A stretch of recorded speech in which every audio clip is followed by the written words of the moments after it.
Señores, buenos días. Complacido de compartir con ustedes este espacio, foro de opinión. Cortado de mis hermanos, amigos, compañeros, colegas, Apiro y yo, Maguama, Quete Paredes y José Ramón Rodríguez. Están aquí también temprano conmigo, madrugadores igual que yo. Saludos, don Maguá. Gracias. José Ramón. Buenos días, Rubén. Buenos días, Maguá. Gracias, buenos días para todos ustedes y les recordamos que estamos en conexión. Mucho tema. Mucho tema. El día Así de hoy. que Pero vamos antes a escuchar lo que la gente está esperando desde temprano. ¿Qué nos trae José Ramón hoy a nosotros? De orientación y de consejo y de reflexión. Gracias.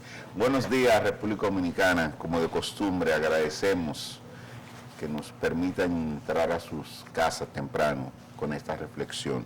Hoy vamos a verlo en Proverbios, capítulo 21, verso 21, que dice de la manera siguiente: el que va tras la justicia y el amor, halla la vida, prosperidad y honra. Mi reflexión va en base a algunas preguntas. ¿Cuál es el propósito de tu vida?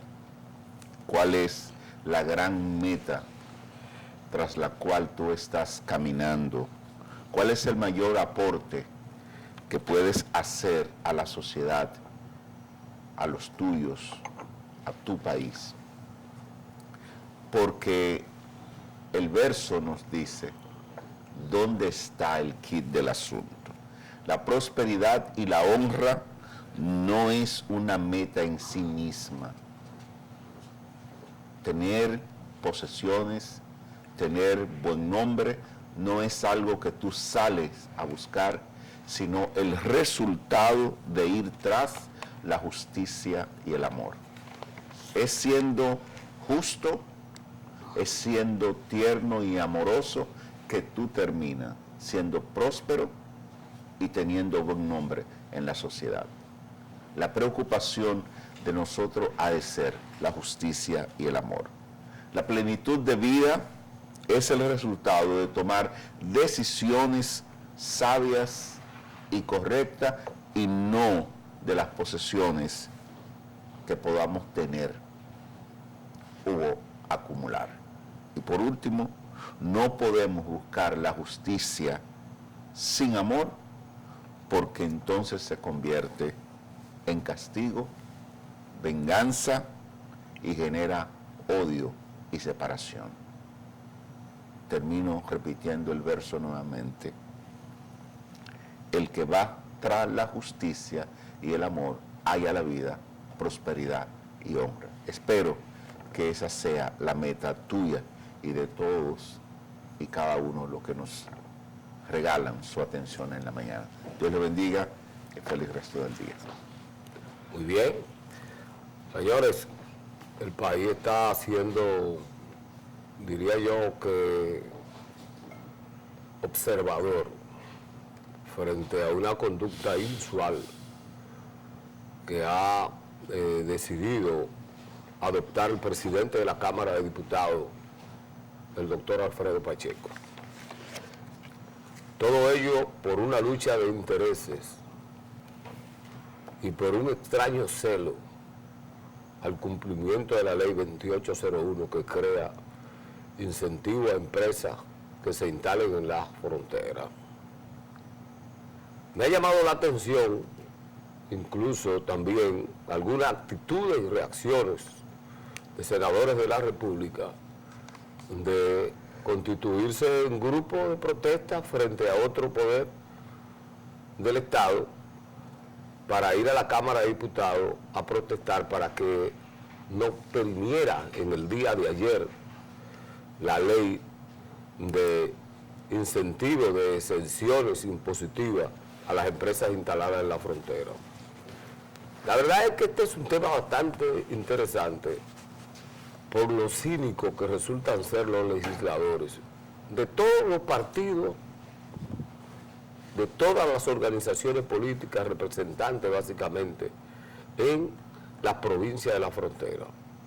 Esta fue una ley creada durante el mandato de gobierno del presidente Hipólito Mejía, con el objetivo fundamental de crear mecanismos para que la gente que vive en los pueblos de la frontera no se vea en la necesidad de salir de sus provincias, de comunidades, a venir a la capital a constituirse en esos grandes cordones de miseria, y que allí se instalaran empresas que permitieran la generación de empleo y de riqueza.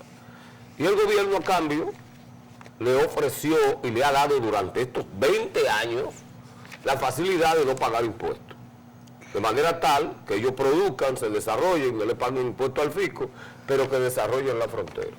Yo quiero que alguien, a propósito de esta lucha de intereses que tienen los diputados y senadores por la ley 2801 de incentivo fronterizo, yo quiero que alguien en este país me diga cuáles son las industrias que hay en la zona fronteriza, cuáles son las empresas de zona franca, cuáles son las empresas de generación de empleo que hay en la zona fronteriza.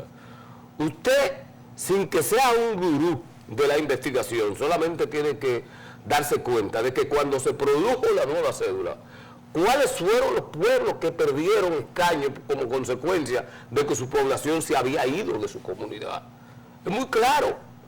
Simplemente la gente que vive en Pedernales, la gente que vive en Elías Piña, la gente que vive en Dajabón, que vive en Jimaní, que vive en Descubierta, que vive en toda esa franja, se va de ahí. Los muchachos, si logran hacerse bachiller, buscan la forma de garitarse de ese lugar porque no tienen oportunidad de ninguna naturaleza.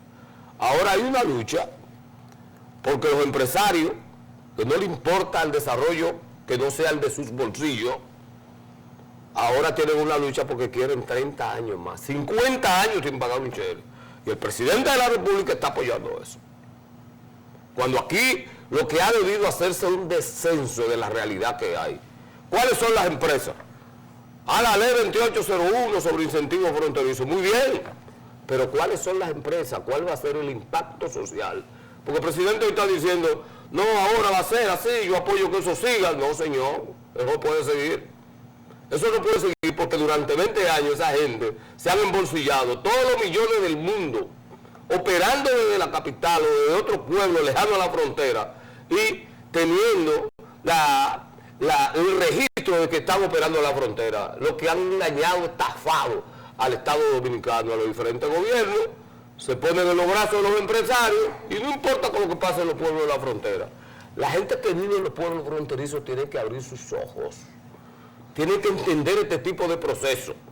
Y ese grupo de charlatanes, sinvergüenza, legisladores, representantes de los pueblos de la frontera, tienen que ser rechazados. Usted que vive ahí, que tiene sus hijos, y usted que es un joven también, cuando un legislador de esos bandidos vaya a saludarlo, niéguele el saludo, no lo salude, porque esos son sus principales verdugos, sus principales enemigos en sus comunidades. No han vigilado, no han velado para que ahí se creen empleo, riqueza y que los jóvenes no tengan que irse. ¿Cuántos años tiene la Universidad Autónoma de Santo Domingo instalada en Barahona? Ahora tenemos otra universidad en San Juan de la Maguana. Miles y miles de jóvenes preparándose en diferentes áreas de saber. Total, tiene título académico, tienen que irse para la casa de su papá. Ahí vi yo a un legislador el otro día, de mi pueblo, tengo que decirlo con tristeza, planteando dinero para pedirle al presidente que condone deuda, pidiendo, creando vergüenza a un legislador. Yo quiero que le condone la deuda al productor. Usted no tiene que estar pidiendo ni nada, usted lo que tiene que pedir es desarrollo, porque usted nos pide que se industrialice los rubros que se producen y que se creen y que se generen riqueza y empleo de calidad en la provincia donde usted está. Ah, no, porque sus intereses son otros. Yo creo que aquí hay que comenzar a desnudar a estos señores que tienen el privilegio de tener choferes, jipetes exoneradas, no pagan donde vive aquí, le dan combustible, le pagan dieta, un pasaporte diplomático, una cosa aberrante. Y hoy hay un rebú en el Congreso por el tema de esta ley, porque parece que hay gente que se ha metido con sectores económicos y cuando las cosas han salido, entonces quiero echarle la culpa al otro. No voy a seguir porque yo tienen sus opiniones eso también. Mira, Rubén, te estoy escuchando y esto es una situación sumamente difícil. El involucramiento de la política folclórica dominicana hace eso y más.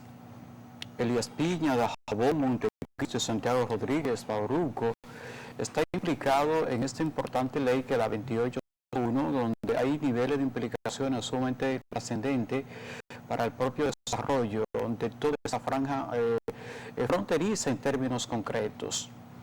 Pero lo que más se activa y se circunscribe a este esfuerzo es la poca entendimiento que tienen los partidos políticos en busca de subir en el poder, y buscan a una serie de leguleyos y de personas que no tienen las convicciones y no tienen la sensibilidad social y de involucramiento con su pueblo para hacer una politiquera o politicastro en todo su sector.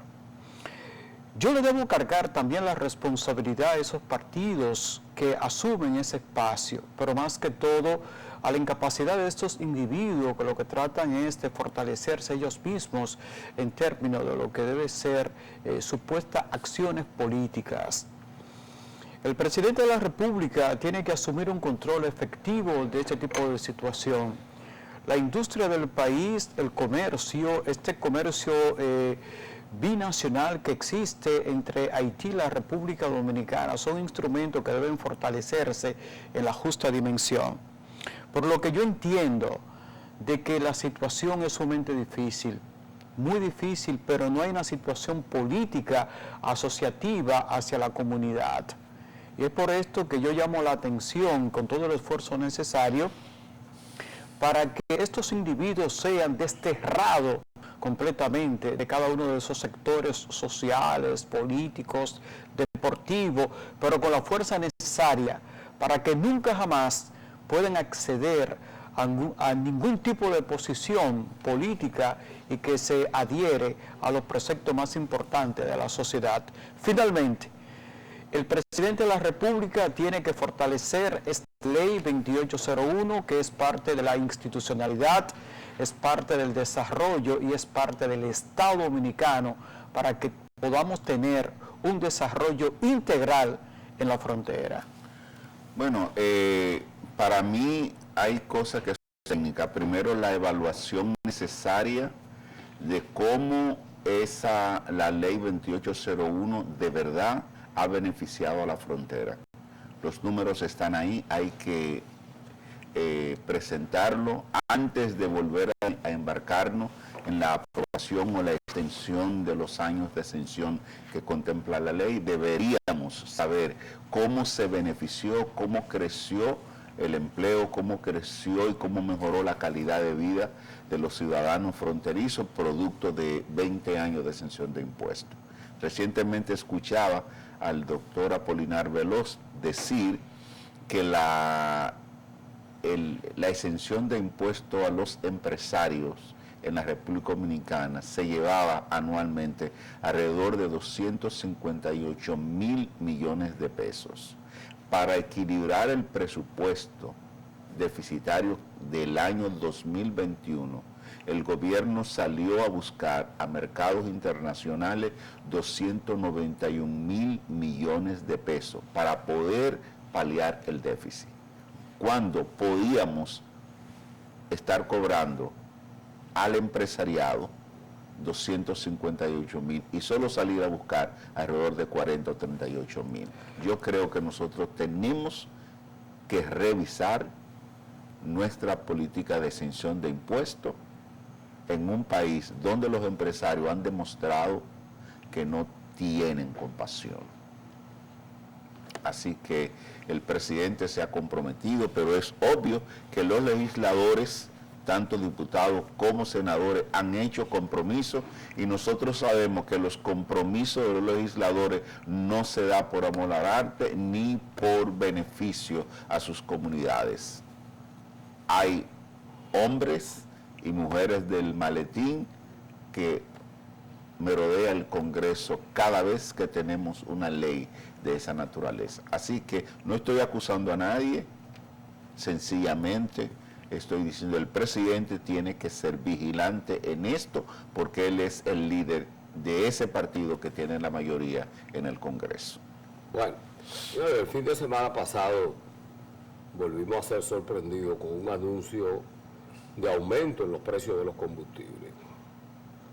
La verdad es que nosotros, la mayoría de ciudadanos que no somos economistas, nos acostumbraron en el pasado a decirnos a nosotros que el aumento o rebaja del precio de los combustibles tenía que ver con dos factores esenciales: o el aumento del barril de petróleo en el mercado internacional, cosa que no ha ocurrido, o el aumento del precio de la cotización del dólar, que tampoco ha ocurrido. Ese señor que es ministro de Industria, el señor Bisonó, que le vendió la idea en campaña a la gente de que él tenía la fórmula mágica y que fue uno de los críticos más ácidos por los aumentos en los precios de los combustibles, si tiene vergüenza, debería renunciar del cargo. Si tuviera dignidad, renunciara del cargo. Incluye ahí a José Ignacio Paliza también, que denunció acremente el aumento de los combustibles. Pero, o sea, cuando estamos en la oposición, queremos hacer campaña y queremos lucir simpáticos a la población electoral, decimos muchas cosas que luego desde el gobierno no podemos cumplir. Pero lamentablemente este es un país que la gente abraza los cargos públicos como si fuera el amor de su vida. Y entonces gente que miente de manera descarada al electorado llega a las posiciones y hacen justamente lo contrario de lo que le prometieron a la población. Yo creo que lo que está pasando con el gobierno y el aumento de los precios de los combustibles es un crimen a la economía popular, es un abuso a la población. Todo el mundo sabe que cada vez que se anuncia un aumento en cualesquiera de los combustibles, eso tiene un impacto directo en los precios de los artículos, básicamente de la alimentación. Y él no sabe que el huevo hay que traerlo, que el plátano hay que traerlo, que la carne hay que traerlo, que la verdura hay que traerla. Son componentes que impactan de manera negativa en los altos precios de los alimentos. Y que se sepa, este no es un país que aplica ni tiene legislación universal para la indexación de los salarios. Si aquí se hiciera un ajuste todos los años de inflación y a usted de manera automática le mejoran su salario, uno diría, bueno, como aquí la chercha es que estamos en libre comercio y la libre competencia es lo que prima el mercado, estamos en esa dinámica. Ya lleva el gobierno 7 semanas corridas haciendo aumento en los precios de los combustibles. Y usted que tiene la necesidad de viajar y va en su vehículo privado, porque esto es golpeando de manera cruenta a la clase media, a la empobrecida clase media que tenemos en la República Dominicana. Yo no te digo del transporte pasajero, porque los choferes de guagua pública tienen como recuperar su dinero y ganarse unos chelitos más, porque aumentan ahí mismo, aumentan el precio de los pasajes. Yo no te lo digo con los interventores del mercado de mercancías, porque ellos también tienen su mecanismo expedito de cómo retornar para atrás su dinero. Pero eso no ocurre con el consumidor. Eso no ocurre con el dueño del vehículo privado que tiene que pagar hoy por hoy un galón de gasolina por 230 pesos. Yo quiero que me digan en qué parte de la bolita del mundo usted puede poner eso en euros, en yen, en linas esterlinas, en dólares, en lo que usted quiera, y usted me diga dónde se está pagando el precio de un galón de gasolina como se paga en la República Dominicana. Mira, los niveles de comportamiento que existen en este momento concerniente al Ministerio de Industria y Comercio no se debe necesariamente dentro de lo que es la política de Víctor y Isa Bisonó o Ito Bisonó, como quieran llamársele. Se debe a una política económica que está buscando el propio presidente de la República para cuantificar una serie de recursos que vayan en beneficio del colectivo de su propio gobierno. Pero no necesariamente esto va dentro de lo que es Ito Bisonó. Yo debo establecer de que el presidente de la República conoce a ciencia cierta cuáles son los lineamientos económicos y cuáles son las partes fundamentales de la política internacional y la economía del petróleo en República Dominicana, con nuestras conexiones con PDVSA, con Venezuela y con otros países de manera muy fundamental que llegan a la refinería dominicana de petróleo Refidonza, donde está en el municipio de Jaina. Todo esto es parte de una estrategia política, es parte de unos niveles de vinculaciones que tiene el propio gobierno para buscar una serie de recursos y seguir aumentando lo que se entiende una política económica en fortalecimiento de su propio nivel de imagen. Con esto no debo exculpar al señor Bisonó. Él ha demostrado en su trayectoria de que definitivamente no es un político con una suficiencia mental.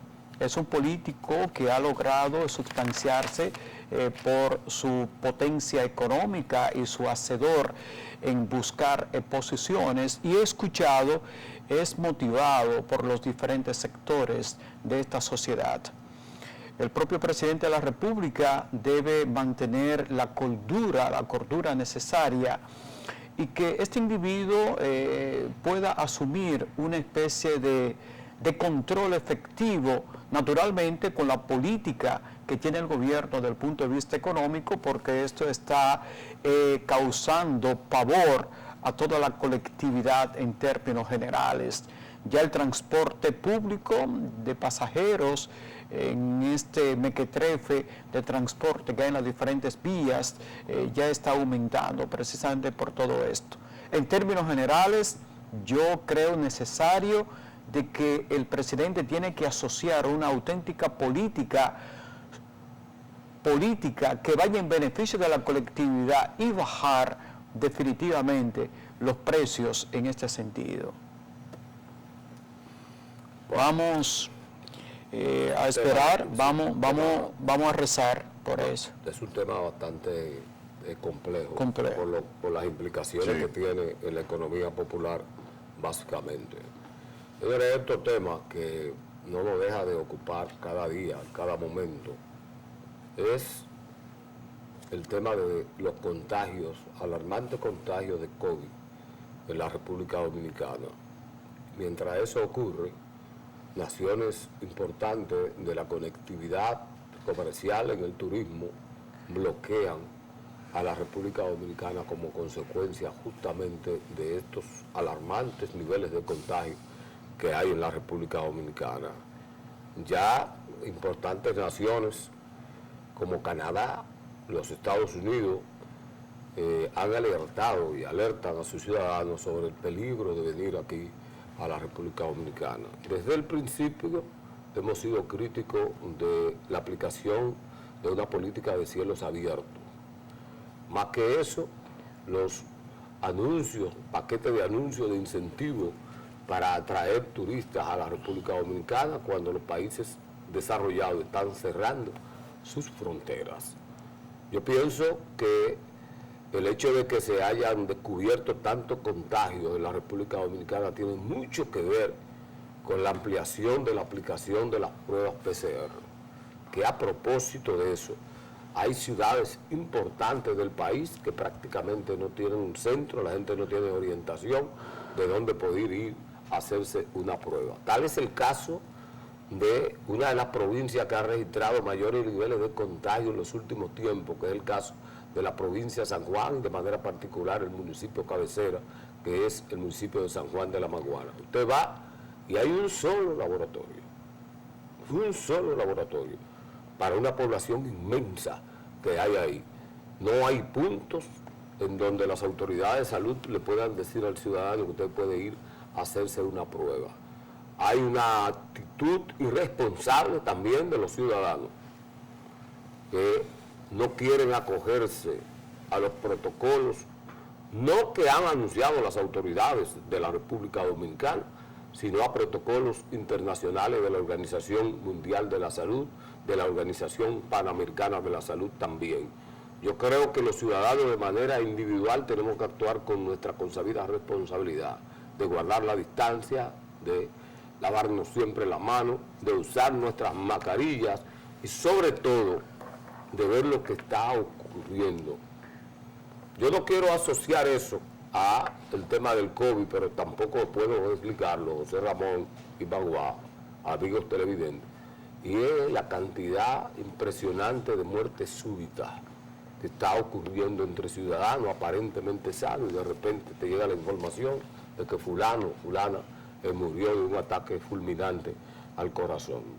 No sé, los sociólogos, los psicólogos, los médicos que tratan sobre la patología de la gente, habrá de decirme si es que estos 9 meses de encerramiento, que esta presión, este estrés a que está sometido la población tiene algo que ver con esta cantidad de muertes. La verdad es que estamos feos para la foto, como se dice popularmente. Bueno, la situación es sumamente difícil. Yo estoy convencido, Rubén, José Ramón, de que la política no es necesariamente el aspecto de divulgación a nivel internacional. Vamos a seguir con esto. Yo pienso que el Ministerio de Turismo debe seguir fortaleciendo de manera muy clara lo que debe ser una muy buena determinación para evitar este tipo de situación de la COVID-19. Nosotros estamos inmersos como pueblo en el Caribe y estamos interconectados con algunos países que hacen turismo muy cercano, especialmente Puerto Rico, Jamaica, Colombia, Venezuela y Cuba, que es la perla de las Antillas en términos concretos. Esto debe tomar sumamente claro de que el turismo no es necesariamente traer extranjeros a la República Dominicana. El turismo es la gran capacidad que nosotros podamos tener en beneficio de la colectividad en términos generales, de valorar lo que tenemos en momentos circunstanciales, de estar interconectado con nuestro aspecto político, social, económico, histórico, en todos los sentidos. Entonces, este nivel de vinculación nos permite a nosotros poder vendernos a nivel internacional, y cuando podemos desarrollar una política de salubridad o de sanidad y de higiene en cada uno de los segmentos poblacionales, nosotros podemos lograr una muy buena decisión a nivel internacional. Lo que yo digo es lo siguiente, que la política internacional turística tiene que fortalecerse, y David Collado, indiscutible, que ha hecho un trabajo sumamente efectivo, pero tenemos que fortalecer, tenemos que viabilizar a nivel de la nación qué nosotros tenemos, qué podemos ofrecerle a los turistas, cómo ellos pueden estar en este país sin ningún tipo de problema en contra de su salud. Creo que Rubén mostraba una preocupación sobre el problema de la salud. Y de verdad que el presidente del Colegio de Psicólogos ha estado hablando de la necesidad de una política de salud mental en la presente circunstancia. El sedentarismo al que se ha visto sometido un gran sector de la población que ha tenido que hacer trabajo desde la casa. La misma presión que genera la enfermedad y el miedo ha afectado sensiblemente la salud de la gente. Y los que necesitan ejercitarse, los que necesitan tomarse medicamentos, que por cualquier razón o no lo pueden conseguir o no han estado yendo a su cardiólogo o no han estado yendo al médico que atiende la condición particular, ha generado que alrededor del COVID también se desencadenen enfermedades de cardiopatía que han terminado afectando desgraciadamente con la muerte a muchas personas. No podemos dejar de un lado la salud mental, el preocuparnos para que las personas sepan a dónde ir, dónde buscar ayuda a sus problemáticas emocionales, porque eso también es salud y es salud pública. Y yo creo que ahí hay un déficit en la pasada y en las presentes autoridades de salud en medio de la pandemia, en atender y estimular a las personas que vayan a sus médicos, que no se queden en sus casas. Cuando tú miras las estadísticas de la cantidad de personas en cuidado intensivo en el sector privado, hay más personas que en el sector público, lo que indica que hay una clase media que está siendo muy afectada y tiene que ver mucho con toda la situación de estrés por la que estamos sumados a la infección del COVID. Entonces hay que ponerle atención a eso. Bueno, vamos a solicitar el permiso con nuestros amigos televidentes, amigos escuchados del programa Foro de Opinión, retornamos en breves segundos.